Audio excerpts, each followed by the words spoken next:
On November 11th, we remember and recognize the many great men and women who have bravely and honorably served our nation. Hi, I'm Brad Shroyer. I'm a veteran with the Army, a specialist in the 1st Infantry Division, deployed with finance in Iraq in 2003. So Brad, you were in the Army, and as we're celebrating this Veterans Day, I want to dive in a little bit deeper. Tell me, how old were you when you enlisted, and what were the circumstances in which you enlisted? Sure, I was 18 years old. I'm one of 4. I have 3 siblings, so I'm one of 4, and to basically, pay for half of school's tuition, I thought it would be a good idea to go down to the local sign up and sign up for the Army. So yeah, they pay for half of school tuition. Did you speak with your parents before you did this? Yeah. My dad was a lot more excited about it than my mom. My mom was definitely a little bit worried, but. Now, in your family, is there a history of military service? Have others in your family served this country? Yeah, my grandfather on my father's side, he was in World War II in Germany. He was actually shot down. He was a prisoner of war. And my grandfather on my mother's side, he was actually in Guadalcanal and did 2 tours in Guadalcanal. So definitely a bit of military background there with the family, but that wasn't really the inspiration to go in, or that just was a kind of a coincidence through the family. Okay. Now, when you enlisted, how long were you in the Army? So I enlisted around 2000. So I went to basic training probably sometime in '99, and I was in the Guard for 6 years. Okay. And while I was in the Guard in 2003 is when I got the call to get activated to Iraq for a year. I was a junior in college. Okay. So you enlisted before 2001? Yeah, exactly. Yeah, everything was safe and calm in the world, and then September 11th just changed everything, and I knew that I'd be getting the call sometime after that. I had a pretty good feeling. So walk us through, where were you in life physically and emotionally, and where were you on September 11th, 2001? Yeah, so I was in college, and I was actually walking past one of those community TVs, and I saw the smoke, and and everybody gathered around, and again, I was a junior, and and things started to kind of get escalated from there, and I knew that it was just kind of a matter of time until we were probably going to get deployed. So I would suspect for anyone enlisted at that time, you're looking at it through a very different lens than those of us who have not served before were looking at it.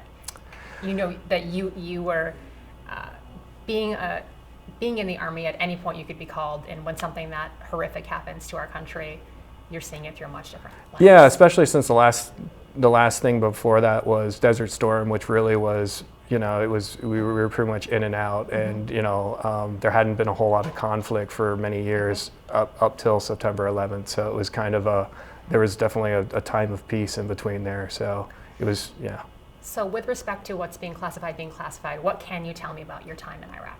Yeah, so I was a junior in college, like I said, and I did get the call one day that I was going to be leaving in 3 weeks to go to Iraq. So I was actually able to finish up my finals a little bit early, which was nice. Professors let me take those classes. And then going over, I didn't know where I was actually going to be dropped or where I was going to land. I knew I was going to Iraq. I flew into Kuwait. From Kuwait, took a C-130 into Iraq, then a helicopter, then a convoy to a forward observation base, where our job was basically to pay out soldiers, pay contracts, and transport money across Iraq in 2003. So again, when I signed up and they said, of course, you'll be signing checks stateside, worst case scenario, joint finance. But it was pretty interesting when we actually got in the field, the fact we were running anywhere from $2 to $3 million around, from place to place across 4-hour convoys. And you're just a kid at this time. How old are you as you're transporting millions of dollars across Iraq? I believe probably in my 20s, 22, somewhere around there. Okay. Yeah. So now working in influencer marketing, you're still touching that kind of money, right? Just moving it across different places. Yeah. Well, I think the thing when you're that age, you're looking back, it's kind of crazy, but you definitely think you're kind of invincible at that age. So I mean, I guess that's why people go in at a young age, because you don't have all the life experiences probably that you do later in life to think about a little bit more. Yep. So you talk about what you went through in basic training, and then what those experiences were like over there. I imagine the teamwork and the leadership skills that you learn in the Army are second to none. It's not something that you're necessarily learning in, corporate USA. Yeah.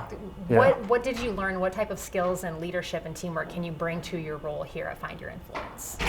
Well, my role here at Find Your Influence is obviously very different. I mean, there are good lessons I take away from it, but not necessarily translate perfectly to the civilian life. I mean, one of the things that is amazing to watch in the military is how well everything is executed, because you don't really have much of a choice to personally say, should I do this or not do this? I mean, a command comes down that you need to do this, and you do that. Okay. So the hierarchy of the higher brass and the ranks pretty much say everybody's going north and everybody goes north, and there's no second guessing it. So things can get done extremely fast.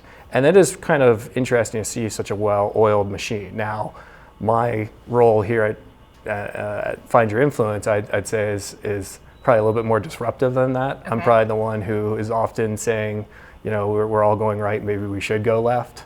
So it's probably a bit counter from my military leadership, but that's a good thing. Okay. So your role here at FYI, you're the UI UX designer. Walk me through a little bit about what you're working on right now. Sure. So we're undergoing a pretty significant redesign of the application as we speak, and a lot of what we're doing is really getting in touch with our user base and finding out what their needs are and making sure that those needs are met and first and foremost before any kind of good ideas that come in by the wayside. Just trying to get through all of that information and make sure that our users that we're working to support each day get their needs met first. Okay. So as an Army specialist who's running millions of dollars throughout Iraq to now sitting in the UI UX seat here at Find Your Influence, what is it that motivates you or inspires you each day?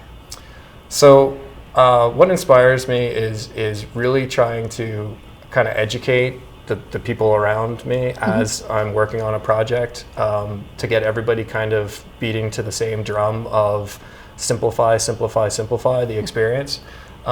Because often what happens to a lot of applications is there'll be a lot of features, but then the core features kind of go by the wayside. So the more you focus on those core features and make those 100%, then you can kind of start to build in the other features that would also be supporting those main ones. And really, at the end of the day, when you have a design that does a few things, you can do a few things really well. And as you start to add on to that, you start to get a lot of functionality, and it starts to become a little bit harder to do. So, we're just in that period of getting back to that simplified experience, and that I just enjoy that. It's fun for me. Okay. So your daughters know that you were a soldier, and now they don't really understand what influencer marketing is. So where do you tell them you go every day? I tell them I go to make the donuts. And so, for a couple of years, I'd continue to bring donuts home and say that I made them. So they've kind of been under that under that illusion for some time. Well, thank you so much for your time today, Brad, and more importantly, thank you for your service. Thanks. On behalf of the entire FYI family, we extend our heartfelt appreciation for everyone who has served these great United States of America.